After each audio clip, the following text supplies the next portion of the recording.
Pope Francis is in Indonesia, his first stop on an 11-day tour of Asia-Pacific countries. The head of the Catholic Church landed in Jakarta this afternoon. He was greeted by Indonesian officials and received a hand bouquet specially made for his arrival. He is the third Pope to visit Indonesia. Crowds in Jakarta extending a warm welcome to the Pope as he made his way to the Vatican Embassy, where he will stay during a 4-day visit. The Pope met a group of refugees, migrants and sick people shortly after arriving. He will begin formal appointments and activities tomorrow. And more CNA's Leong Wai Kit joins us live from Jakarta. Wai Kit, a religious leader on a trip that could help, or many people do hope will help, ease geopolitical tensions. What are the chances of that actually happening?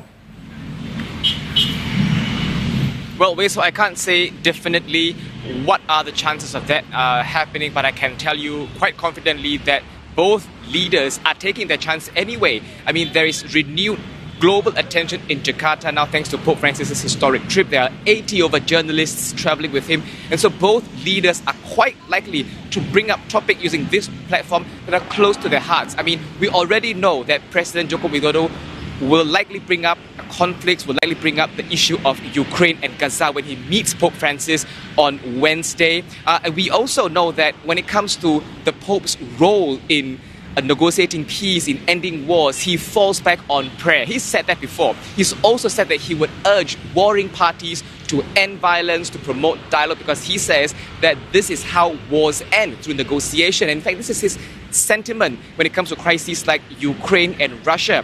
When it comes to Gaza, we know that the Vatican has a two-state solution. We also know from a recent interview by the Pope that every evening at 7 p.m. the Pope would call the church, the parish in Gaza. He says there are about 600 of them there to find out what's going on, keeping a very keen and close watch on the developing situation on the ground there. Now, Indonesia is quite likely to find common grounds with the Vatican, perhaps playing up its values of using dialogue to promote peace.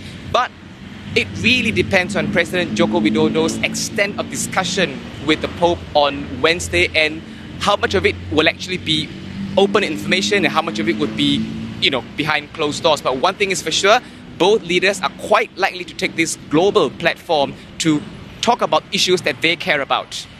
Wai Kit, of course, you speak of negotiation, solving difficult conflicts. Of course, we've had months, years probably of negotiations to try to resolve the ongoing conflicts right now. But beyond the minutiae, and these tend to snarl any discussion, leaders, the Pope, certainly President Widodo, could take the chance to show that over and above conflict and over above specific religious beliefs, there is a shared humanity that should bring people together.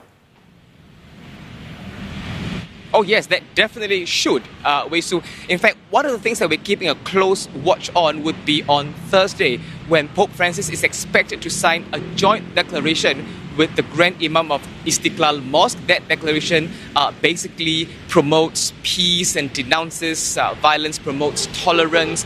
In fact, this is not the first time that Pope Francis has signed a joint declaration. He had also signed one with the Grand Imam of Al-Azhar in Abu Dhabi. That is also a similar document to promote peace, to promote freedom.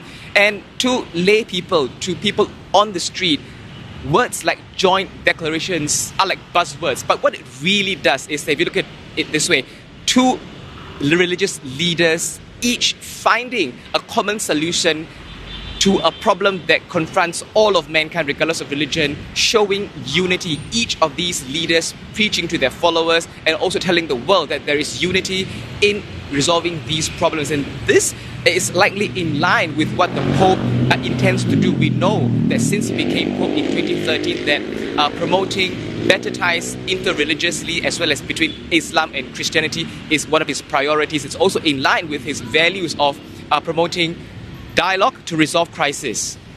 Thanks. Leong Wai Kit reporting live to us there, Pope Francis in Jakarta.